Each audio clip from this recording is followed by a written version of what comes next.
Vez kept up his sales routine for a week. He visited different cities every day to maximize his exposure.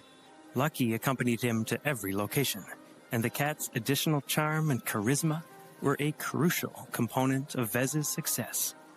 He managed to draw enough attention to his products to sell 100 mechs with less than 2 weeks to spare. He had also accumulated a hefty 263 DP, but he didn't spend them all at once. He thought it was better to wait until he received his next mission. Congratulations for completing tutorial. Part 3. You have received a 10-year combat mech production license lottery ticket. Please visit the lottery page to redeem this ticket.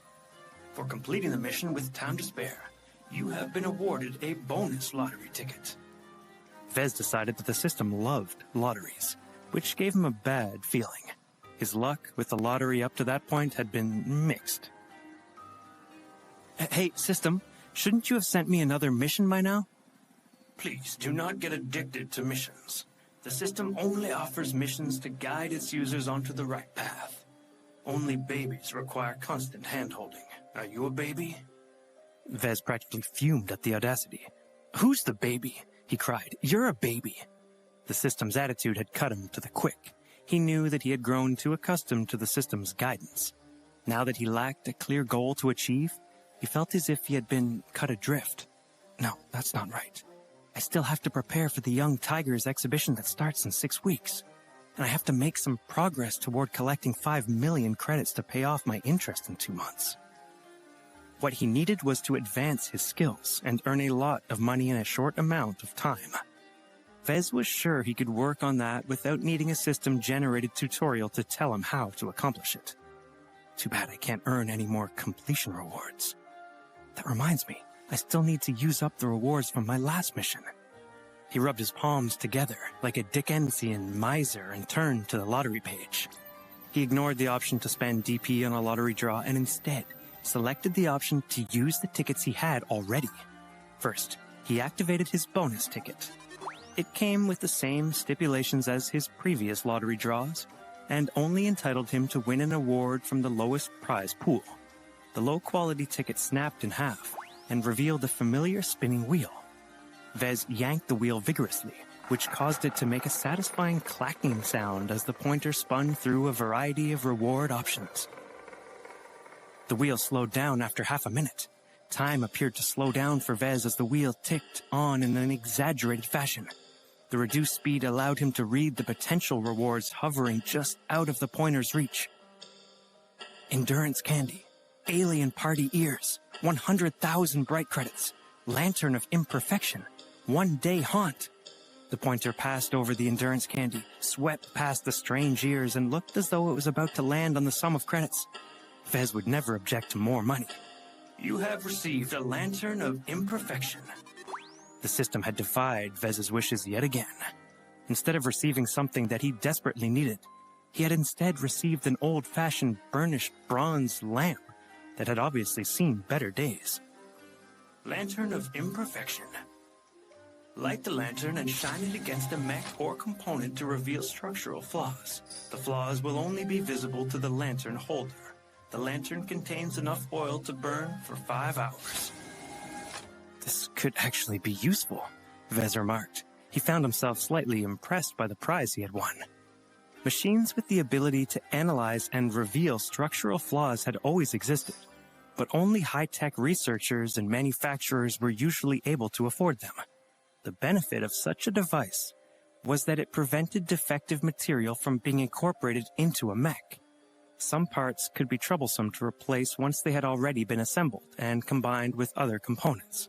Structural flaw machines saved countless hours and credits. Too bad the lantern only lasts 5 hours, he said pointedly, and I don't know where I can buy additional lamp oil either. The system was being its usual obstinate self, and it remained silent as Vez voiced his concerns. All right, it's time for the main show. Vez smiled and held the shiny golden ticket that had materialized in front of him.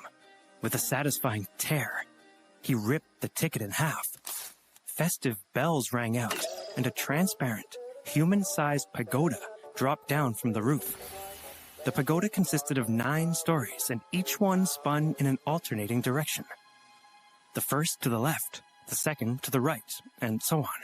It projected a kind of grandness that Vez couldn't help but be excited by. He felt as though any prize he was about to receive must be worth a great deal. The spectacle raised his hopes exponentially. Surely, nothing that warranted such an impressive introduction was likely to be cheap. Approach the pagoda to determine the tier of your reward. That's different. Puzzled, Vez took a step forward, or at least he tried to. He didn't seem to have moved. He tried taking another step, but he was somehow no closer to the pagoda than before. Somehow, no matter how hard he tried, he remained stuck in place. A formless pressure surrounded his entire body, yet neither the gravity nor the air pressure had changed. Everything else appeared to have stayed the same. The pagoda itself lifted him and itself into the air until the workshop was obscured from Vez's view. He felt his vision dim from the pressure that was threatening to burst his head open. Nevertheless, he clenched his teeth and continued to put one foot in front of the other. Then, when he felt his consciousness was on the verge of blacking out, the pressure finally disappeared. He fell to the ground, and the breath wheezed out of his lungs as if he had run a marathon. The strange event had severely affected him.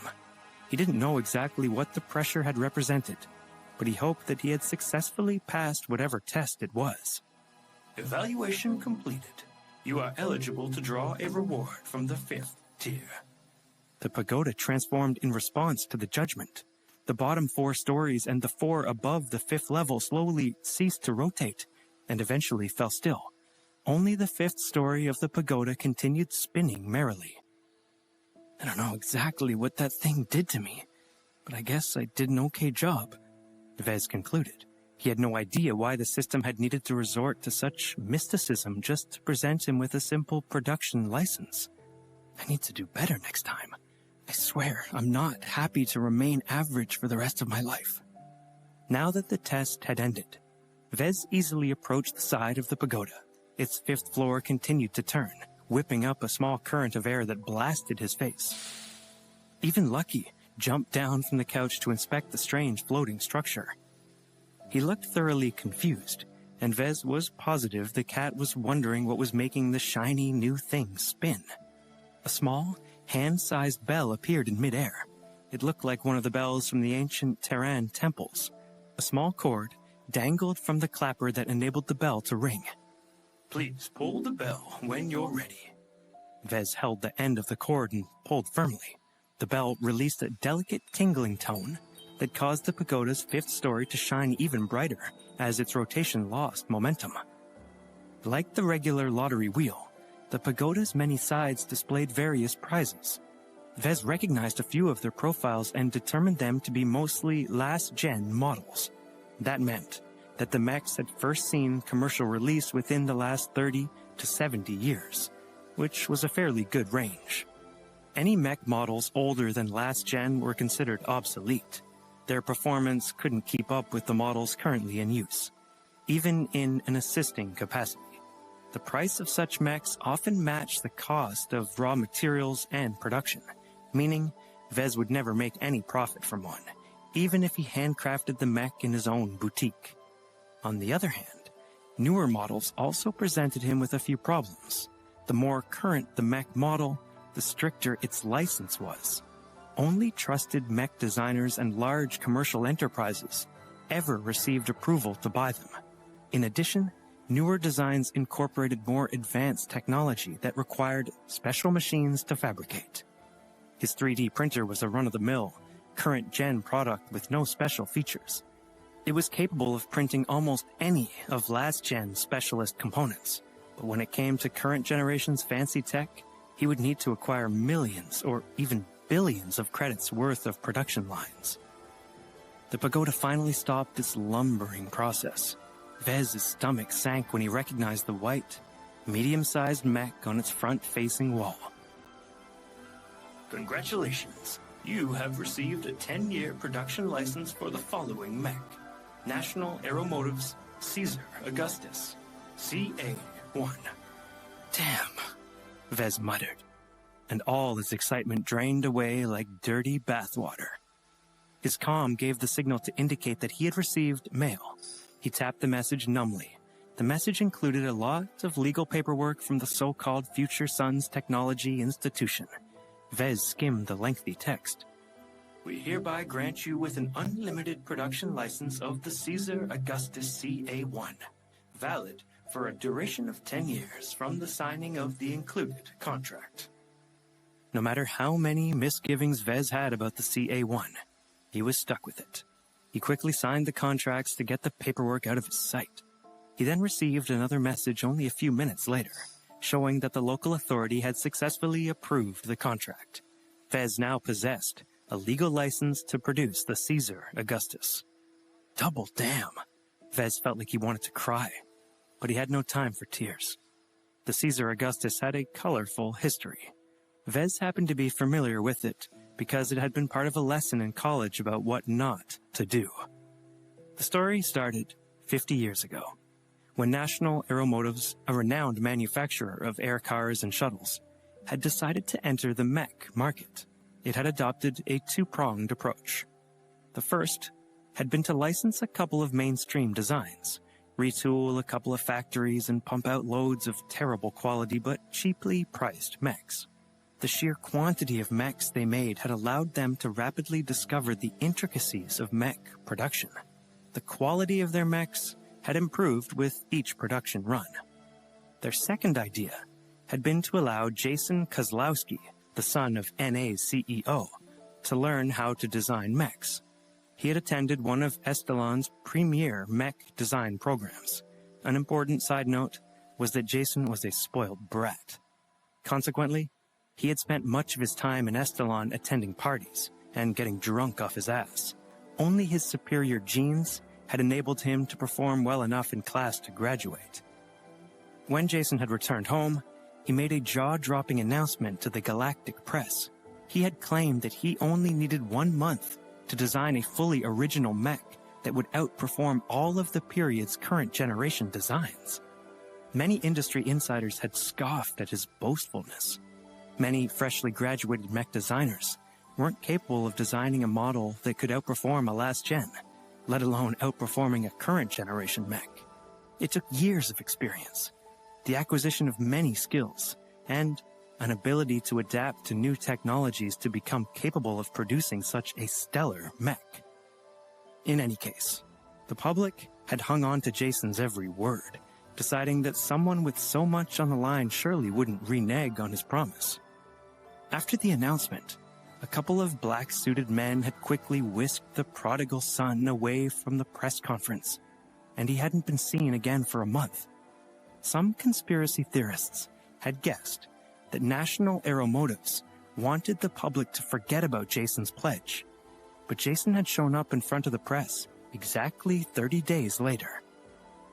The slightly disheveled but still devilishly attractive young man had then proceeded to introduce the fruit of his month-long effort.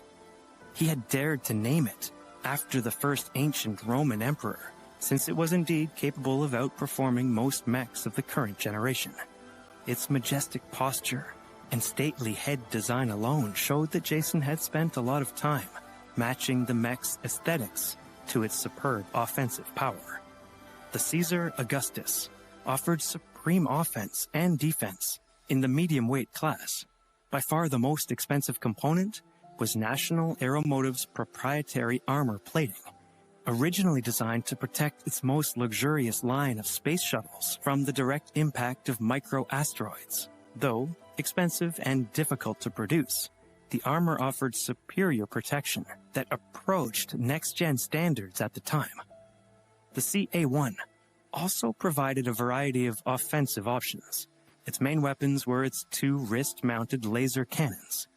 Missiles mounted on its shoulders provided some long-range indirect firing options, while a classic sword and shield, constructed from the same material as its armor, made the mech a monster in the melee range. While Jason had shown off a holographic model of the white-painted mech and its admittedly impressive capabilities, the experts had combed through its specifications and had quickly doubled over with laughter. The Caesar Augustus had a bevy of issues hidden beneath its perfect exterior. Jason had crammed the CA1 with so many gadgets that it had affected the frame's integrity. Any damage that managed to breach its armor would easily ruin 5 essential subsystems and either cripple the mech or at least take it off the battlefield. To save space, many of its subsystems had been squashed together and become tangled, making it a nightmare for any technician to replace even a single faulty power line. The mech also lacked endurance. It peaked early and had no staying power. Its missile capacity would be empty in seconds. Its wrist-mounted laser cannons created an alarming amount of heat that Jason had done almost nothing to mitigate. Even if he had installed a cooling device, the mech's average energy capacity meant it couldn't feed the weapons for long anyway. Fortunately, Jason hadn't been conceited enough to add a flight system to the already over-engineered mech. If he had, its energy would only have drained faster. All of this meant that Vez was now stuck with one of NA's biggest commercial flops in recent times. The CA1 was a white elephant that was difficult to produce and required constant babysitting. The most troublesome thing about producing it was that its special armor plating required a dedicated machine to produce.